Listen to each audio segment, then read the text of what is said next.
ছেড়ে দিন, শব্দ হবে, ব্যথা লাগবে না, ছেড়ে দিন। খুব সুন্দর, ছেড়ে দিন। খুব সুন্দর, শ্বাস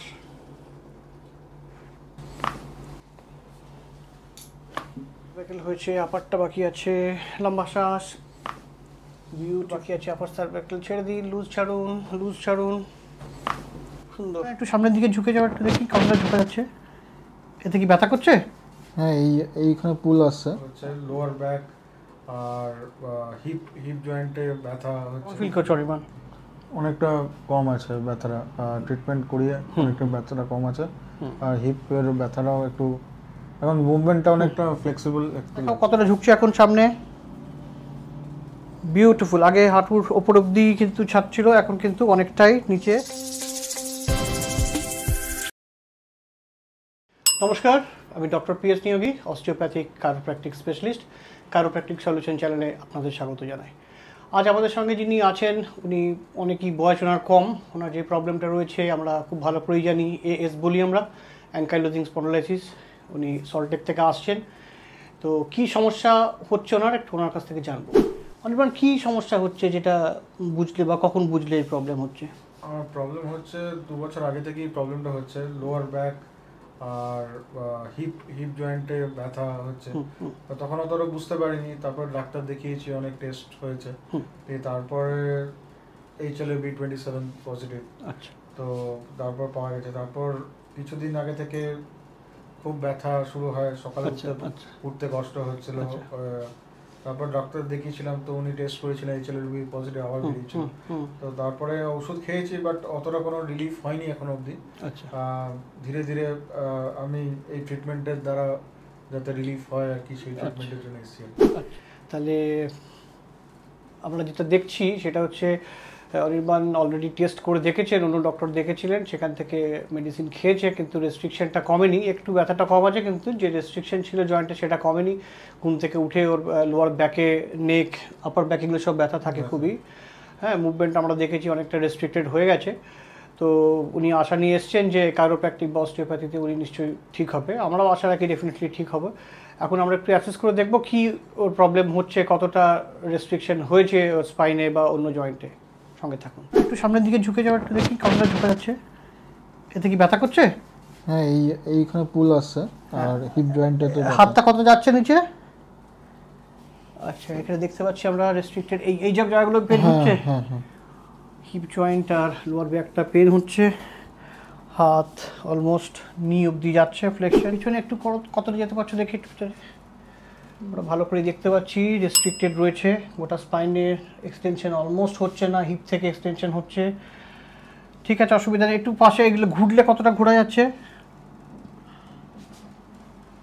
অনেকটাই আটকে এসছে। নেক মুভমেন্ট একটু শো করো, কতটা হচ্ছে দেখি। এদিকে একটু ঘুরে যাও।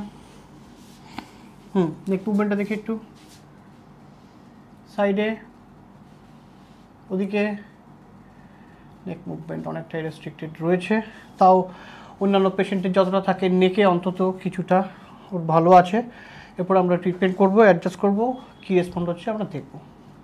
ওনার আমরা অ্যাসেস করে যেগুলো দেখতে পেলাম, ওনার কিন্তু প্যারাস্পাইনাল মাসল খুবই টাইট হয়ে রয়েছে। লোয়ার লাম্বারের ওনার লর্ডোসিস অনেকটাই স্ট্রেট হয়ে এসছে। আর ওনার রাইট সাইডের গ্লুটিয়াস মিডিয়াসটা যেটা আছে সেটা কিন্তু প্রচণ্ড টেন্ডারনেস অলরেডি স্টার্ট হয়ে গেছে। একটু হিপ জয়েন্টেরও ইনভলভমেন্ট স্টার্ট হয়েছে। আমরা রিলিজ করেছি মাসল। এখন যদি আমরা বাইম্যালিওরের অ্যাসেসমেন্ট করে আমরা দেখতে পাচ্ছি লেফট সাইড কিন্তু অনেকটাই লং, রাইট সাইড কিন্তু অনেকটাই শর্ট আমরা পাচ্ছি। লোয়ার ব্যাক আমরা L5S1 লেভেলে অ্যাডজাস্ট করছি। লম্বা শ্বাস নিন, নাকে ছেড়ে দিন। খুব সুন্দর একটা অ্যাডজাস্ট হয়েছে। আবার একবার লম্বা শ্বাস, ছেড়ে দিন। ঠিক আছে, ওদেরটা কীভাবে আমরা ওটা দেখে উপরে নেব, দেখি লুজ রাখুন, শরীর লুজ, শক্ত হচ্ছে, লম্বা শ্বাস, ছেড়ে দিন। খুব সুন্দর, আরেকবার হবে, লম্বা শ্বাস, ছেড়ে দিন। খুব ভালো। এখন আমরা নেক অ্যাডজাস্টমেন্ট করব। নেকের মাসেল আমরা আগেই ডিপ পারকাশন গানে রিলিজ করেছি। এখন আপার ট্রাপিজিয়াস, লিবাটাস স্ক্যাপুলি, স্প্লিনিয়াস ক্যাপিটিস, সেমিস্প্লাইনালি সব মাসেল আমরা ম্যানুয়ালি রিলিজ করব। ছড়াই দি গোটা শরীরে। এখন থেকে ভালো করে উনি যদি মোবিলিটি এক্সারসাইজ, লুজ লুজ, ছেড়ে দিন। ভয় পাচ্ছেন, ভয় পাবেন না, নিন লম্বা শ্বাস, নিন। খুব সুন্দর হয়েছে, আরে আছে, আর একটু হবে, ছেড়ে দিন। লোয়ার সার্ভাইকেল হয়েছে, আপারটা বাকি আছে, লম্বা শ্বাস, বিউটিফুল। এই সাইডেও একটু, এই সাইডে একটু বাকি আছে, আপার সার্ভাইকেল, ছেড়ে দিন। লুজ ছাড়ুন, লুজ ছাড়ুন, সুন্দর। আমরা ড্রপ টেবিল অ্যাডজাস্ট করব। লম্বা শ্বাস, ছেড়ে দিন। লোয়ার ব্যাক আমরা ড্রপ টেবিল অ্যাডজাস্ট করছি, ছেড়ে দিন। শব্দ হবে, ব্যথা লাগবে না, ছেড়ে দিন। লম্বা শ্বাস, ছেড়ে দিন। লম্বা শ্বাস, ছেড়ে দিন। শক্ত নয়।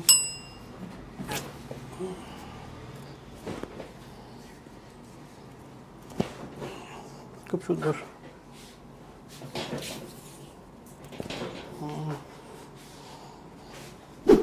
ট্রিটমেন্ট আমাদের অলমোস্ট হয়ে এসছে, আমরা রিলিজ করেছি। ডিপ রিলিজ, স্ট্রেচিং সঙ্গে chiropractic adjustment, drop table adjustment. এখন হওয়ার পরে ব্যথাটা কেমন ফিল করছো অনির্বাণ? অনেকটা কম আছে ব্যথাটা, ট্রিটমেন্ট করিয়ে অনেকটা ব্যথাটা কম আছে। আর হিপের ব্যথাটাও একটু, এখন মুভমেন্টটা অনেকটা ফ্লেক্সিবল একটু লাগছে। দেখি কেমন মুভমেন্ট কেমন হলো। ব্যথা তো অনেকটা কমই ফিল করছে। মুভমেন্টগুলো দেখি, সামনে দেখি, একটু ঝুঁকে দেখাও কতটা ঝুঁকছে এখন সামনে। বিউটিফুল। আগে হাঁটুর ওপর অব্দি কিন্তু ছাড়ছিল, এখন কিন্তু অনেকটাই নিচে যাচ্ছে। পিছনে এইভাবে করে দেখাও, পেছনে। ভেরি গুড, অনেকটাই কিন্তু মুভমেন্ট বেটার লাগছে আগের থেকে। এদিকে দেখি, নেকগুলো মুভমেন্ট করে দেখো পুরো, সামনে, সাইডেগুলো মুভমেন্ট কিন্তু অনেকটাই আমরা বেশি দেখতে পাচ্ছি। বসো। তাহলে আমরা যেটা দেখতে পাচ্ছি, অ্যাঙ্কাইলোজিং স্পন্ডলাইসিসে কিন্তু অস্টিওপ্যাথি বা কাইরোপ্র্যাকটিক ট্রিটমেন্ট খুবই ভালো রেসপন্ড করে। জয়েন্টের মোবিলিটি কিন্তু খুব তাড়াতাড়ি এতে বাড়ানো যায়। কিন্তু একবার করলে বা কয়েকটা সেশন করলেই যে আপনি সুস্থ হয়ে যাবেন সেরকম ব্যাপার না। এটা আপনার শরীরের মধ্যেই একটা প্রোটিন থাকে যেটা HLA-B27, তার এগেনস্টে আপনাকে লড়তে হবে সবসময়। একবার করলেই যে সে নেগেটিভ হয়ে যাবে তা তো নয়, সে তো আপনাদের শরীরেই থাকবে। সুতরাং চাইবে আপনার সব জয়েন্টগুলোর মুভমেন্টটাকে রেস্ট্রিক্টেড করতে, আপনাকে ওর এগেনস্টে লড়াই করতে হবে। অনির্বাণকে আমাদের কিছু এক্সারসাইজ বলা আছে, যত রকম মোবিলিটি এক্সারসাইজ সেগুলো অনির্বাণ করতে স্টার্ট করেছে অলরেডি। ও সাঁতার কাটছে, সুইমিং করতে হবে, যত রকম মোবিলিটি এক্সারসাইজ হয়, সাইক্লিং হয়, যারা ডান্স করেন ডান্স প্র্যাকটিস করতে পারেন, জুম্বা, অ্যারোবিক্স এক্সারসাইজ, যে কোনো রকম স্ট্রেচিং এক্সারসাইজ আপনারা সেগুলো করতে পারেন। খুবই তাতে মেনটেন থাকবে, আপনাদের মোবিলিটি মেনটেন থাকবে। স্ট্রেংথেনিং ট্রেনিং খুব একটা এতে কাজে লাগে না, আপনার মাসল অলরেডি টেন্সড হয়ে থাকবে, ব্যথা থাকবে, টোন বেশি থাকবে, টাইট হয়ে থাকবে, তো খুব বেশি ওয়েট ট্রেনিং করার কোনো প্রয়োজন নেই। যতটা সম্ভব ফ্লেক্সিবিলিটি মেনটেন করবেন। যেগুলো এই অ্যারোবিক্স টাইপের এক্সারসাইজ আছে সেগুলো করবেন। সুইমিং সবচেয়ে ভালো এর মধ্যে রেজাল্ট দেয়, তো সেগুলো প্র্যাকটিস করলে নিশ্চয়ই আপনারা ভালো থাকবেন। অনির্বাণ যেমন এখন ভালো আছে। তাহলে যদি আপনাদের এরকম কোনো কারোর মাস্কিউলোস্কেলেটাল প্রবলেম থাকে, আপনারা নিশ্চয়ই অস্টিওপ্যাথি বা কাইরোপ্র্যাকটিক ট্রিটমেন্টের মাধ্যমে নিজেদের সুস্থ রাখতে পারেন। ভিডিওটা যদি আপনাদের ভালো লাগে, লাইক করবেন, শেয়ার করবেন, চ্যানেলটাকে আমাদের সাবস্ক্রাইব করবেন। ততক্ষণ সুস্থ থাকবেন। Thank you.